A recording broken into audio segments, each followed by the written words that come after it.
to the Bible Feed podcast, a place for conversations about the Bible and faith in the modern world, where ordinary people come together to help each other understand the Bible better. Let's get started. Well, hello and welcome to the Bible Feed podcast. Welcome to everyone, all our listeners. Thank you for joining with us today. And welcome to Martha Sales, who's with me today, all the way from Canada. Thank you, Dan. Yeah, it's really great to have you. So in this episode, we're going to be thinking about some really important issues, actually, some really sometimes challenging issues, things that perplex us, things that challenge faith, things like pain and suffering in the world, things like, the beginning of the universe. So really, big scale topics to consider.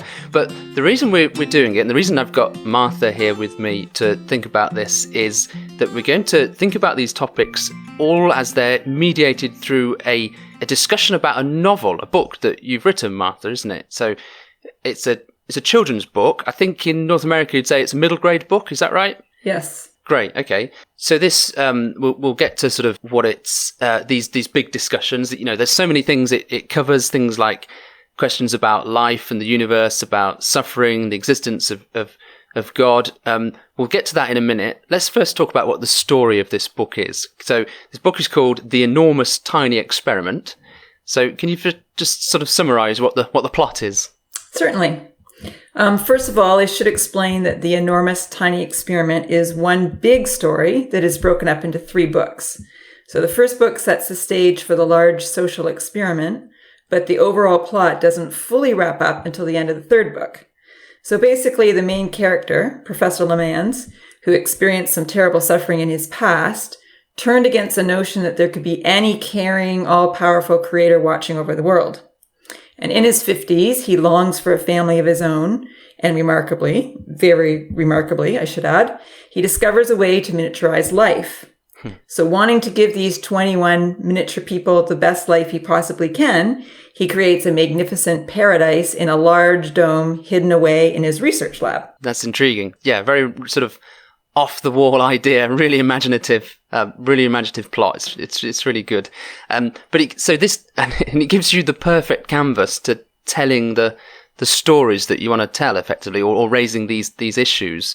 So what does the professor want to do with this place he's called Paradise? Well, together with his assistant Evan, who's one of his students, they do all they can to ensure they can create a safe, fully functioning, beautiful world to live in. So Professor Lemans wants to be able to give his little people perfect happiness and full protection.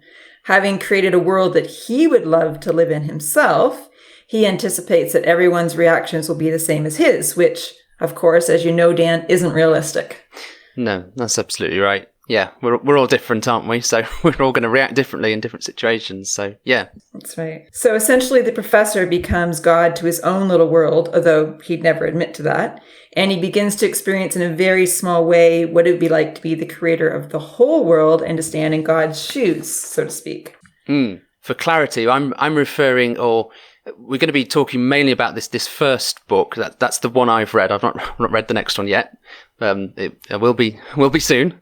So this one in particular, this first one, The Enormous Tiny Experiment, it's really fun. It's a crazy plot, isn't it? This is a really imaginative idea to come up with this whole little paradise full of little people. But as you've just started to think about, it's not just a fun novel. It's not just a fun sort of children's book, middle grade novel. It is, you're purposefully delving into some really specific questions about God, the nature of, does God exist? Issues about faith in the modern world, things like that. So why did you want to write something that addresses those issues? That's a really good question, Dan.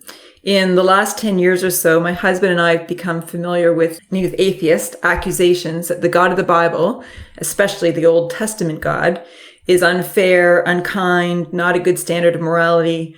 Only new atheists would say all that in much harsher terms, using words that we certainly needed to look up in the dictionary. So for many in first world countries today, the presence of evil and suffering, even the concept of fallen human nature, seems to prove to them that God doesn't exist. They feel that if there was a God, he would have done a much better job setting the world up so there wouldn't be so much suffering and struggle against evil. So in talking through some of these issues about 5 years ago, our youngest son actually came up with this zany plot, and then he asked me to write the book. So my husband and I thought it might be helpful for others to think through what it would be like to be the creator of a world. It's always useful to try and see things from another perspective, to put yourself in someone else's position. So by setting up this plot with a mini world full of little people, you can help us think through these questions. I mean, they're really big questions and legitimate questions. Things about suffering and the justice of that, whether or not you can believe in a loving God when there's so much suffering in the world, things like that. I mean, the new atheist sort of aggressive approach has possibly subsided a little bit. That, you know, it was big when Richard Dawkins was on the news a lot, or that may have, that big impact and aggressive nature may have subsided a little bit, but the fundamental puzzles, they remain there, don't they, for sure. And doubts remain, and people will confront these doubts, and it's legitimate to doubt and to think through these things. These things will cross our minds. You know, people will think about that. True. Yep. Just thinking about, I think it's about 10 years ago now, or maybe even more, that the Barna Group put together some research about reasons why young people leave church. And, you know, some things included in that are church doesn't seem to, or there's a perception that church doesn't show care and compassion when people have questions and have doubts, and they don't have, you know, the safe space to talk through with them. So I think it's really, really good that you've approaching this topic, opening it up to have these conversations from really early age, you know, with people, with young people. So, and just start thinking through this, and letting them try and own the conviction themselves. So we've touched on, these sorts of topics in other episodes, actually. And in fact, in 2 other episodes with authors of different books. They each have quite different variations in approach and how they deal with these questions and so on. And they really complement each other. So fairly early on in this podcast, so I think it might be episode 13, around that area, we had Tom Gaston on with his book Founding of Faith. And then a lot more recently, actually, Mark Vincent with his book that he wrote, Life's Biggest Questions. Yeah, so now your approach is you know, really unique. It definitely stands out from the others because it's in this very different style and genre. And it's this big thought experiment, isn't it? I think that you're just thinking through, okay, let's imagine this world where it's safe, where pain and suffering are minimized, there's no rules, people just live and thrive in cooperation. Well, how's it going to work? You know, and what's going to work out, and what actually are the problems are going to arise. So, right, enough from me on that. I think what would be good now is to just think through maybe 3 or 4, just several aspects and features of this book, and just, you know, ask you about them, talk about them, and consider those particular issues you're addressing, if that's all right. That'd be great. So, first thing I want to talk or pick up on, it's good. The book works in that there's almost a parallel storyline going on. You've got almost the main plot, as it were, where you've got what's going on in the Professor's Paradise, his dome full of people, and the antics that they're getting up to, and the Professor's reaction to them, and things like that. But then there's also a series of conversations, aren't there, between his assistant and a student in the university. Yes. They talk about different things, don't they? They talk about things like the existence of God, whether it's rational to believe in him, and it's great to have that alongside all this crazy stuff happening in the dome. One of those occasions is Evan, he's the assistant, he's talking to the student about the Big Bang, which completely changed how science viewed the universe from a steady state model to one with a beginning. And Seth, the science student who's discussing these matters with Evan, the professor's assistant, he says, but what if the evidence we think demonstrated the Big Bang is actually pointing to the beginning of God's creative act? So what point were you trying to make with this? Okay, well, this section was actually added by my editor. It's Carrie Reynolds. Okay. Lives in Australia, and she's been very helpful to me in writing these novels. And the point in the book is firstly about Einstein, who had a very brilliant mind, but struggled to remain unbiased by the accepted scientific understanding, even when the evidence that he was finding challenged it. So his own research was leading him to the conclusion that the universe was expanding, not static. But because he doubted the scientific belief at the time that the universe was static, he doubted his own discovery. The discoveries that showed undeniably that the universe actually did have a beginning came a little later in the 20th century, and the term Big Bang came to be used to describe that fact. Yeah, that's right. I seem to remember that the term Big Bang was actually sort of coined as a bit of a pejorative term, wasn't it? I think by Fred Hoyle, a British astronomer, and he was disputing the conclusions of this, the findings that were pointing towards the beginning of the universe, a bit like Einstein, and most likely because he could see the implications of what it meant to live in a material universe that began in an instant in time rather than one that just always existed, like the steady state model. Exactly. And that's the main point. The evidence for the Big Bang, or whatever we call it, should lead us to wonder what caused the beginning of the universe in the first place. If there was a beginning, what caused it to begin? Could it have begun just by chance? And as Seth argues, the evidence cited for the Big Bang, like the expanding universe, is also evidence for something that caused this universe. In other words, something created it, which is exactly how the Bible describes God, as a divine being who purposefully created this world.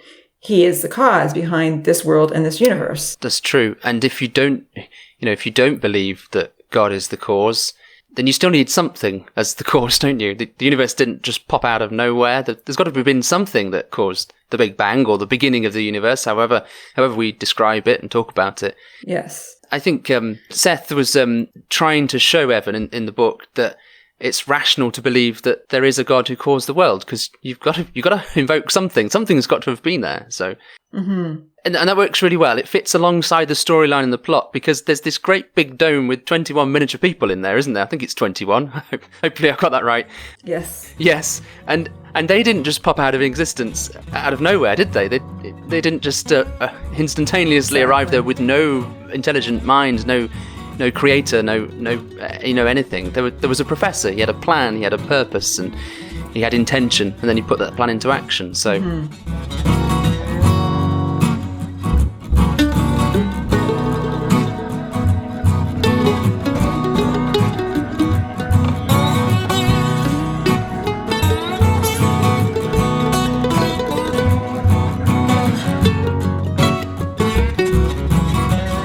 Yeah, good. So next thing to discuss, so sort of moving on to things that happen inside that dome, there's a feature that comes out of this is the fact that the world that we live in, there are things for enjoyment or things for safety, but actually they come with them sort of an inherent danger.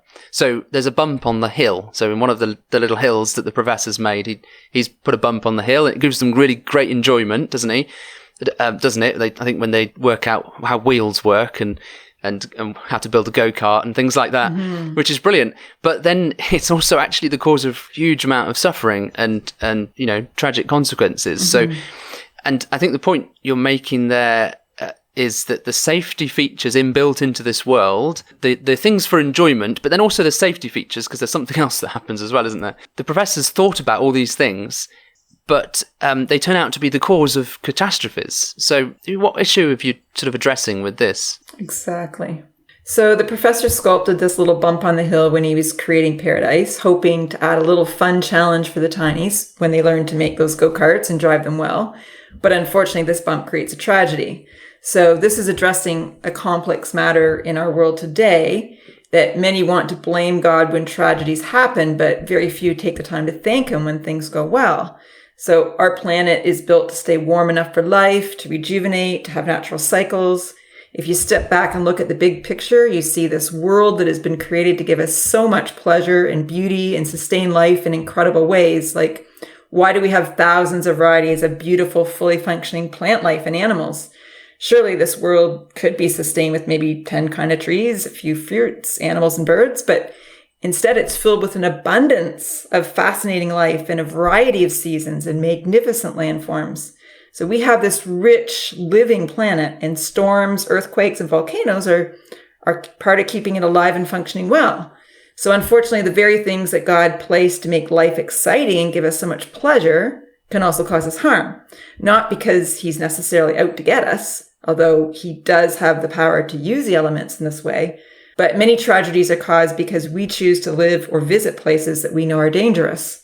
Yeah, no, that's a good point. And if God had made this completely safe world, which was just flat plateau everywhere, no seasons with unusual weather patterns that were dangerous, or, one type of animal or tree, or, it really would make life a very different experience, doesn't it? It would make it much less meaningful, to be perfectly honest. So a very safe world would have no need for human ingenuity or exciting challenges to overcome or opportunities to learn responsibility. You think of the people who climb Mount Everest, they don't do it because they want to live safe lives and are fearful of suffering. So think how happy would mountain climbers or surfers or storm chasers be if God intervened to stop every human being who chose to risk their lives. So that's the issue addressed by the bump on the hill, which was very enthusiastically designed by the professor to present an exciting challenge for the tinies, but leads to tragedy instead. Yeah, that's well put. It does bring out that question about free will, doesn't it? Freedom to choose. God would have to basically limit free will if he wanted to keep us, or if he listened to us and wanted us to be safe in all that way, and yet we'd have basically no freedom to do what we wanted, and there wouldn't be that variety, and that discovery in the world and human flourishing, because that's what enables human flourishing. So it really would be impossible to have freedom and find deep and rich human flourishing without the possibility of danger. So it's really helpful to think through that.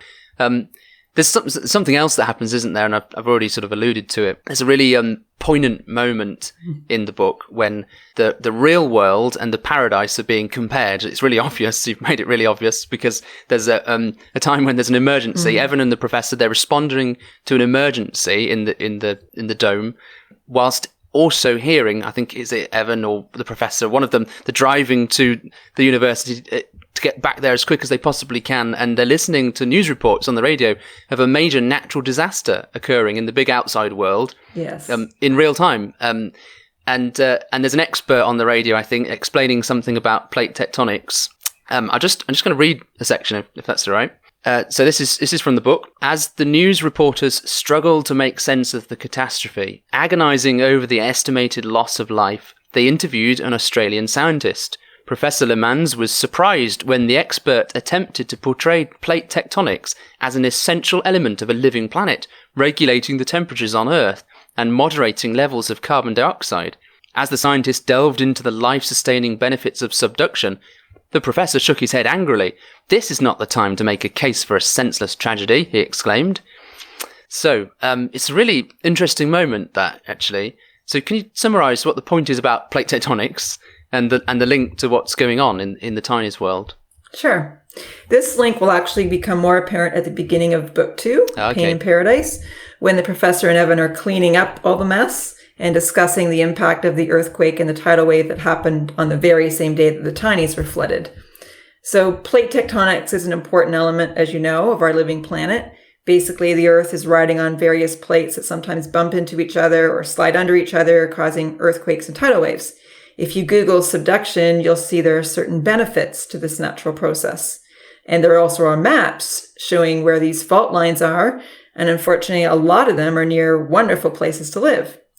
So the link to the story is that the professor had placed a high-tech fire response system into Paradise, which was unfortunately triggered by 2 tinies who were fooling around. The awesome system which the professor had installed and which was crucial to their safety nearly drowned them all when it was accidentally set off. So just like there are safety features built into planet Earth, which are very well designed and necessary for life, but may also cause death in various circumstances, especially when humans don't respect the natural world. Just on that last bit, don't respect the natural world. Can you give an example? So like when we choose to build in floodplains, or we remove the mangrove stands along coastal regions, or farm the rich land near volcanoes, we're risking our own safety, but we may get away with it for many good years until a disaster strikes. Yeah, I see. Yeah, so we definitely, humankind, we definitely exacerbate the problem, don't we? By building on floodplains and yes. That's what you mean. Yeah, I guess it's fair to say disaster and suffering will still come, even if we're only building in the right places and so on. True. That's a good point. But then also the point is that the world functions to keep us alive in a way that makes it inherently dangerous, isn't it? So even if we do just stay away from, the terrible areas, there's still going to be, because of the absolutely critical role of plate tectonics and subduction in regulating the atmosphere, there are still going to be earthquakes and tidal waves and volcanoes and so on. Or tornadoes or hurricanes, even in those safe places. Yeah, no, that's absolutely right. In the moment of a tragedy, it is very hard to make that case, and maybe the professor had a point then in the face. Maybe compassion at the moment of tragedy is perhaps the right response, but yeah, thinking it through rationally away from the moment of the actual tragedy, it doesn't. Yeah, it doesn't make sense that it's a case against God, because actually these things are performing a function, but.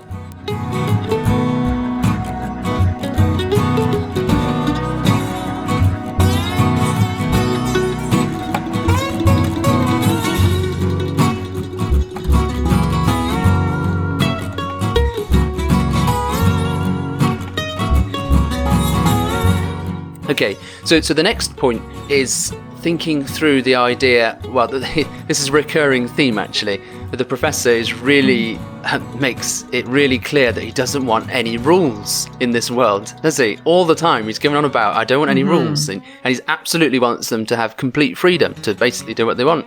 And he doesn't want to make any rules. So can you just explain a little bit about the professor's high ideal and why has he created it like that? So today, with the postmodern way of thinking and discarding the Bible as a guide, I feel that society's lost the moral compass that they used to have. Because who has the authority to determine right from wrong? And a lot of society's morals today are based more around whether we harm someone else by our actions. And then that's a whole debate in itself. What's harming someone and what's just a natural outcome. Yeah. So rules from the Bible, they're often portrayed as archaic and damaging to man's full happiness and self-realization. So naturally, the professor, with his worldview, wants to place as few rules as possible on his tinies, thinking this will make them happy. And I have to say that I really struggled with this aspect in writing the books, because I have no desire to ever write an immoral book or place age restrictions on the novels. But in reality, if there really was a no-rule society, it would likely lead to animalistic behavior among some of the tinies, if not all of them. Yeah, there's other books on there that do deal with that a lot. Things like Lord of the Flies. So yeah, no, I get what you mean there. Yes. Our obsession, thinking broadly as a human race, our obsession with these stories, things like that, they show how much right and wrong and good and evil mean to us, because we're, not just your book, but many other stories and the epic tales are all about sort of good and evil and rules or how society functions and how society might function without them. And it's a really big feature as part of the, human culture and society. Even though we might want freedom without restraint, we might think we want that, morality is actually really important to humanity, and because we still recognize it in our stories and our in the way we deal with each other and appeal to law, appeal to the justice system. And, that's all based on the fact that we think morals exist. So I suspect in the later books this comes through a little bit more then, like you said. Yes, it certainly does as they get older. For the most part, I've tried to give humanity the benefit of the doubt, and the tinies, I would say, are very good, generally speaking. There's a few that keep the story realistic, but they're not the main characters, so the focus isn't on them and what they're doing. It's just happening in the background. So I've really tried to explore just enough problems to make the point that even in a very good world, with no bad examples to follow, our own natures lead us to be discontent, covetous, proud, indulgent, and unwilling to use self-restraint. So I'm trying really hard to keep these books family-friendly, but this does become more challenging as the tinies age. Yeah. So I've been really thankful for my editors, like my husband and my family and my dad, and in particular, Carrie Reynolds, who've all helped me to try and keep this balance and still write an interesting story, hopefully, which addresses the issues. It's a challenge. Yeah. I don't know, maybe you hadn't thought through where it was going to end, but by the time when you first started it, thought you're going to end up with all these interesting dilemmas. Yes, exactly. Yeah. It's really important to think through. And, is society going to be better off without these seemingly restrictive rules and things? And actually, there are a moral compass, a moral guideline is actually really helpful for humans to flourish together and to live together in harmony, and it actually encourages and helps humans to live together. So it does. There's something else that goes through the book, actually. That it's written really well. There's these little threads that sort of keep weaving their way through the different chapters, and this is another one. These 21 little people, most of them are kind of in awe of their creator, in inverted commas. They're the professor, as they refer to him. But there's a couple of these tinies who basically don't believe the professor exists, and that was really interesting how you brought that through. And obviously the parallel there is with the real world here, where there are believers and there are unbelievers. There are people who are theists and people who are atheists, and these people, these tinies who don't believe the professor exists because they've never seen him. They're just told about him. They basically mock, and they're downright rude about it. These are likely the few that keep the story realistic, like you've said. They certainly are. So one of them, for example, just a really short excerpt from the book, one of the guys there, Damien, he says, the whole professor thing is definitely a made-up story. So, there's a whole sort of conversation about it, and a few times. And that, that's really interesting, exploring the idea of, well, why would a god want to remain hidden? The professor has chosen himself to remain hidden. So, for reasons. So, and it's often a charge maybe of the more sort of aggressive new atheist charge against people who are Christians or people who are religious in any sense. If God is real, he should just show himself. Why would a God want to remain hidden? And this helps us sort of think through that. But it's really fascinating then, because the professor finds himself valuing the songs and the ceremonies that the others, the rest of the tinies, they perform. They choose upon themselves to start making up little songs and conducting little ceremonies about, and thanksgiving ceremonies, basically, about what this world that the world that's been sort of made for them. Like worship, basically, isn't it? So what does this teach us about the value of God remaining hidden, just below the surface, effectively, with enough room for people to doubt, but also, with people able to discover his existence, effectively? Okay, well, basically, the professor, he's choosing to remain hidden in the books because he's interested in the whole social experiment that he's conducting. He sees himself as the father, or even down much deeper, the God figure for the tinies. So even though he says he doesn't believe in God and goes about writing books to convince others that God doesn't exist, Professor Lemans isn't entirely sure that he's right, much like Dawkins, who claimed there's probably no God, so stop worrying and enjoy your life. The infamous London bus adverts. They were some years ago now, but most people will remember those. Exactly. So as the professor experiences life in this God role, he's really surprised by the tremendous joy he feels when a few tinies actually have confidence in his existence and burst out gratefully with these thankful songs, which are like worship. So he realizes how much it means to him that some of his tinies believe what Evan says, his sincere assertion that there is a professor, and that they accept the evidence of his existence and intelligence. Okay, so here's a question. Do they blindly accept his existence? No, and that's a really important clarification, Dan, because obviously there needs to be a balance here. If children just blindly accept everything they are told, us as loving parents might worry that they're too naive and will be easily led astray by lies. But when there's solid evidence and there's genuine people who give sincere testimony that they have witnessed something or seen someone, people who just mock and scoff at that might miss out on an important truth to their own detriment.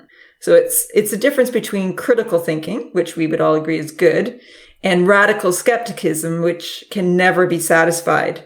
And more is going to be said about that in the third book. Oh, great. Okay. So it made me think of, there's a verse in Hebrews, in the New Testament, Hebrews 11, describing faith, belief, effectively, isn't it? Faith is the assurance of things hoped for, the conviction of things not seen. So, it's this, faith is often made out to be as if it's this blind faith, just believing in something because you want it to believe it. But you're absolutely right. There's critical thinking going on here. The professor wants his creation to have critical thinking and see the evidence for his love for them. Which is all around them. Yeah, that's right. Yeah, and he's really upset by those displaying that radical skepticism, isn't he? Mm-hmm. I think that's really helpful. It helps us think about, God is discernible. That's sort of my contention. I know that's what you think as well.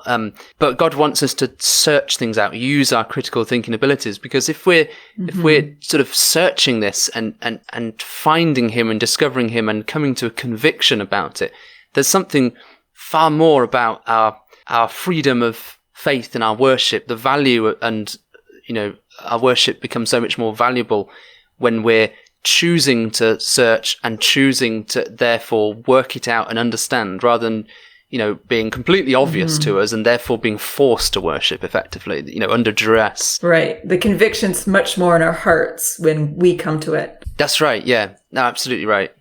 We've talked a little bit about that in other episodes, actually, some time ago now. So thank you. I mean, they were the main things. There's a lot more we could talk through, and I don't think we've given away too much of the plot line. I just want to say, as a parent, I've read this first book. I've read it through with my children, and they've picked up on many of these questions and issues. Awesome. And how it addresses them. Yeah, it's a fantastic medium to hold these conversations, to read it together and then talk about these things, and opens up those conversations, and then we can reflect on those really important issues. I'd say it was good. It's a good book from about the age of 9 or 10 up to maybe 13-year-olds. That's the age you were thinking about. Is that right? Yes, that is right. And I'm really happy to hear what you're saying, Dan. When I wrote these books, I was imagining parents reading them to their kids and having opportunity to have discussions along the way. Like that was the purpose for writing it. So I'm really glad that happened for you and your family. When I began the series, in my mind, I was writing for 8 to 12-year-olds. The tinies are 10 months old when the book begins, which is equivalent to a normal 10-year-old human. As the series developed with Carrie Reynolds' help and that of many others, like my husband, I realized that some of the issues were quite deep and maybe more appropriate for ages 10 to 15. And by the time I reached the last book in the series, the tinies are in their late teens, so they're encountering young adult issues. So Treasure in Paradise, which is going to be the last book, may be better suited for 12 to 16. Great, okay. So where can people get hold of this book? We have put the book up on Amazon, so you can order it in most places in the world online. Great. I believe the Christadelphian office and Christadelphian Scripture Study Service are also stocking copies. Great. We'll put up some links on the show notes, so if anyone does want to take and have a look, they can get there easily enough. Thank you. Yeah, so Pain in Paradise, that's available now, and then the third one's coming soon. When's it coming? Don't want to put you under any pressure. Well, I'm still waiting to hear back from my editor for the third book. Okay. Pain in Paradise is the second book, and it's now available. And Carrie and I are hoping that the third one will be fully edited and completed, hopefully by the end of this year, God willing. That's what we're working towards. Excellent. Yeah, well, it sounds like if you've got the manuscript all done, at least the first draft, so you're well on the way. So excellent. So well done, and thank you again so much for both writing these books, this series, and for coming on to join me. Thank you for having me. There's lots of really important issues covered in this book, as we've talked about. So anyone listening along, as ever, if there's any questions generated from this discussion or any of our podcasts, then feel free to reach out and get in touch with us. So thank you, everybody, for listening. You can get hold of us on Facebook, Instagram, Twitter, or go to biblefeed.org. So thank you very much. And thanks again, Martha. Really great to have you on. And until next time, God bless. And God bless you, Dan. Thank you.